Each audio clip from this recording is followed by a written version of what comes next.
काफी लगावे खातिरा जिला बक्सर के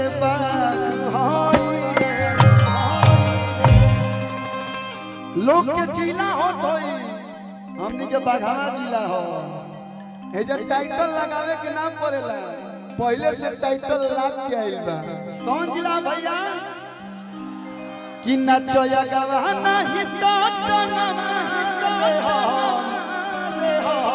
हई बाघावा के बाघ जिला एगो और बक्सर से गाना आवता है जे शूटिंग होई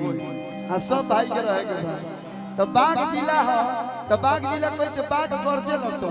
तो गरजेला खानी एक बार जयकारी लागी चाहिए प्रेम से बोला हिल्या मैया की एगो ही बक्सर पे एगो जॉकी भइल रहला कुछ दिन पहले वही में एगो गाना गोल रही हमारा बुझात था कि बक्सर में हम आईनी आ गाना ना कोनी तो बुझेबे ना करला कि कुछ भइल कि रहुआ चरणन में करी प्रणाम राम जी के कहता कि लोग भजन ना सुने बढ़िया बढ़िया गीत सुनने वाला लोग बाणे बैठ जा लाल बार कर केल बड़ा क्यों के रहे ना देबो बैठ जा आराम से बैठ धकिया मत भाई हिरोनी है बैठ अरे मत बैठ मुसना केने भाई करके बैठाई बैठ जा सारा इनका पुलिस प्रशासन कितना सहयोग बा बिना पुलिस प्रशासन के सहयोग से हमने कुछ संभव नहीं के तो एक बार चाह जोरदार ताली पुलिस प्रशासन खातिर आप लोग बजा के स्वागत करें माता रानी करस हर साल आप लोग के सहयोग रहो मंच पे उपस्थित बानी विशाल गगन जी आइए एक बार जोरदार ताली बजा के आप लोग स्वागत अभिनंदन कर लो यो भगवे जिला के हम बहुत बहुत स्वागत बा आपके गोपी जी उचित स्थान कलाकार के कुछ उठी लोग चाहे मोती लोग सम्मान और प्यार देते हैं लोग सब लोग ऐसे ही बिना बोलौले आवत रहे कि रहुआ चरणन में करी प्रणाम राम जी बक्सर मतलब धर्म स्थली बक्सर मतलब तीर्थ स्थली बक्सर कैसे पीछे नहीं खे ना हो हमनी से जितना हो सके हमनी के गायब से कि रहुआ चरणन में करी प्रणाम राम जी हमर बक्सर बना दिहनी धाम राम जी हमर बक्सर बना साधु संतन के भीड़ बा तमाम राम जी साधु संतन के भीड़ बा तमाम राम जी साधु संतन के भीड़ बा तमाम राम जी हमर बक्सर बना दिहनी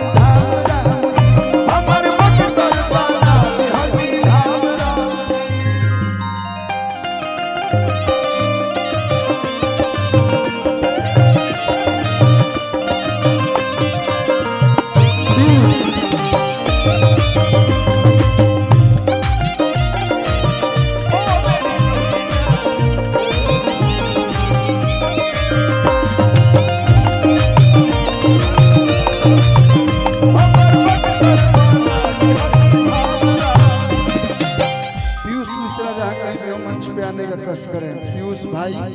जहाँ भी बड़ा मंच पे आवे कोशिश करब आज हतना बुझाता कि महोत्सव होता महोत्सव तो होते बा हतना कलाकार है पैसा से क्यों जाए प्यार यही रौली ऐसा गाँव हो जैसन छोट छोट त्योहार जो मनावल जाला दीपावली छठ तो सब मनावेला एजा पचोइयो मनावल जाला एजा सरस्वतियों पूजा ढंग से मनावल जाला हमेशा कार्यक्रम भइल बा असही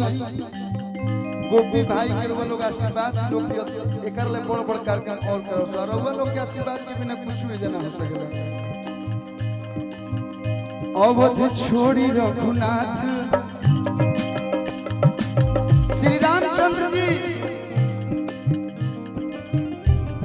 के कहा जाला कि प्रथम कर्म भूमि हमनी के बक्सर है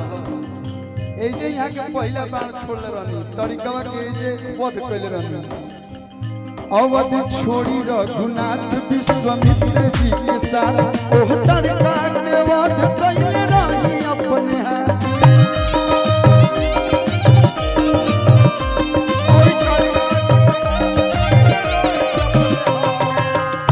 अवध छोड़ी रघुनाथ विश्वामित्र जी के साथ ओह तरीका के वध कइले रही अपने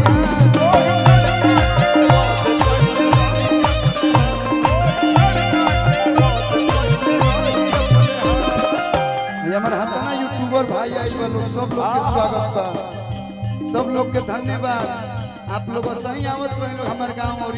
देश विदेश में छोड़े रहे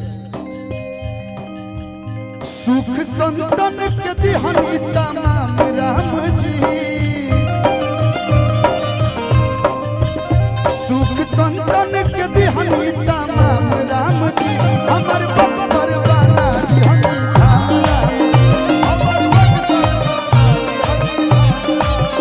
हमर बक्सर वाला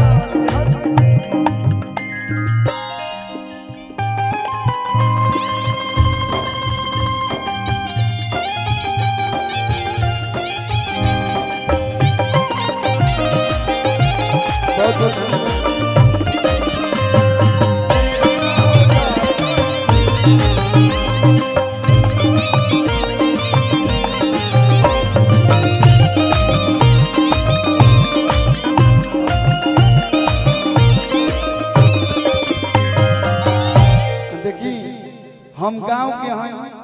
तो ज्यादा ना गाई बस सैनी दूगो भोजन गईनी एगो और गा दी